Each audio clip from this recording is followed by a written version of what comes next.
Bezrat Hashem, ce cours est dédicacé au Nishmat Aisha Ruth Batester, Berachot 32b. Bil'azar, Gedola Tefila Yoter min hakorbanot. Dit Rabbi Elazar, la prière dépasse le sacrifice.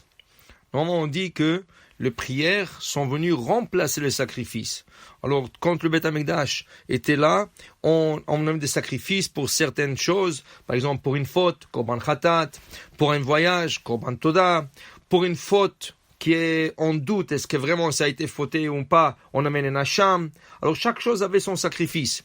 Une fois que le Beth Amikdash a été détruit, alors Hachem a dit à Abraham, déjà avant que le Beth Amikdash soit construit, il lui a dit, le jour que le sacrifice va disparaître, la prière va remplacer le sacrifice.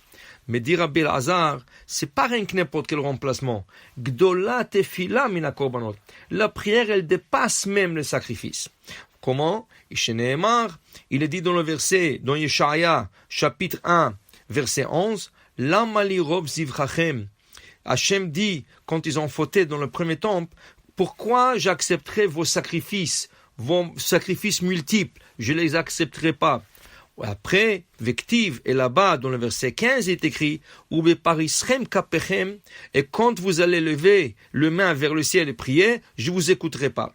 Pourquoi, dit Rashi, on a ajouté, après avoir dit qu'on n'acceptera pas, Hachem dit, je n'accepterai pas vos sacrifices, il a continué en disant, et quand vous allez prier, je n'accepterai pas. Ça veut dire, dit Rashi, c'est ça que la Gemara veut dire, que la prière est plus grande que le sacrifice. Pas seulement il n'acceptera pas le sacrifice, même les prières qui sont plus fortes que le sacrifice, c'est sûr qu'il ne les acceptera pas. Pour dire que c'est tellement important la prière, elle peut faire des choses que le sacrifice ne peut pas faire. Le sacrifice peut expier, mais la prière peut faire des miracles. La prière peut faire des choses qui sont impossibles. Il est rapporté qu'il y avait un grand rave. Il est très connu dans le monde de la yeshiva. Il s'appelle Rabbi Akiva Eiger. Rabbi Akiva Eiger, c'était un érudit que quand il étudiait un passage, des fois il dit Tsarich Iyun, je ne comprends pas, il faut bien étudier le sujet.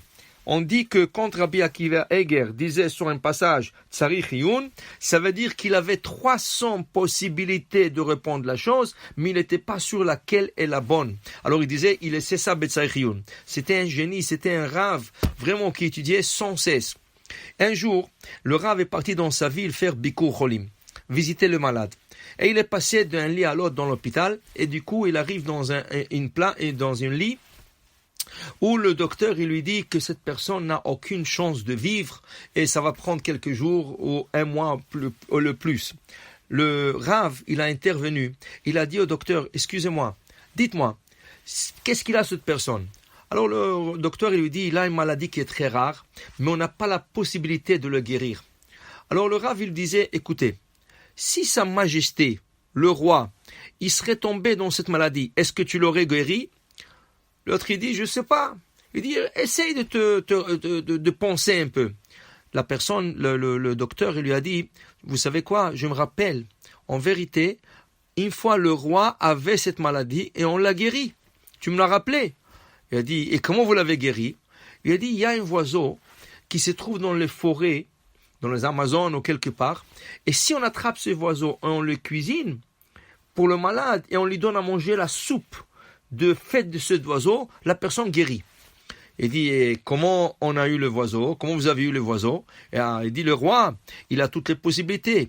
Il a envoyé des soldats, des troupes de soldats dans les Amazones, et jusqu'à qu'ils ont trouvé le oiseau, ils l'ont attrapé, ils l'ont emmené, et là ils ont cuisiné, et le roi a guéri. Donc, Rabbi Akiva est retourné chez lui.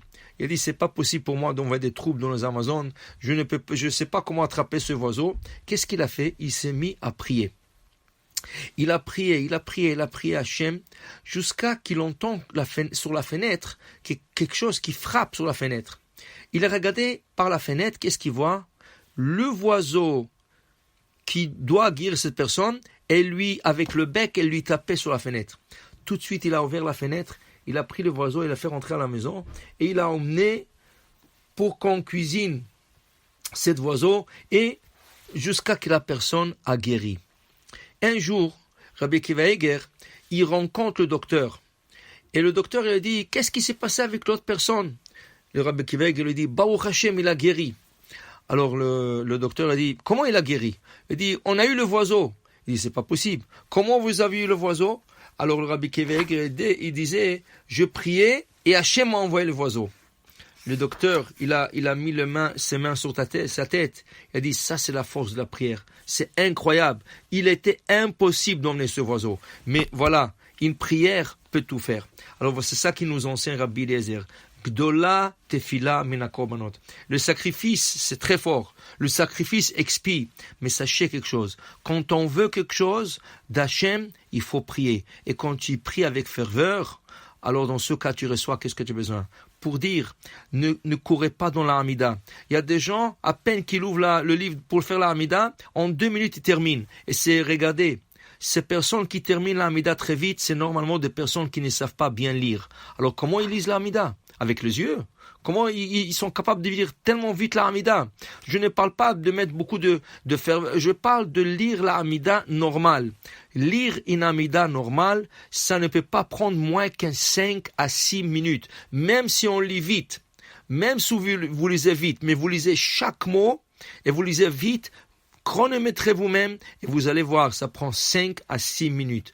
Si on donne l'importance à la prière, sachez que Hachem est là pour nous répondre à toutes nos prières. Je vous souhaite une bonne journée. Baruch Adonai Le'olam. Amen ve Amen.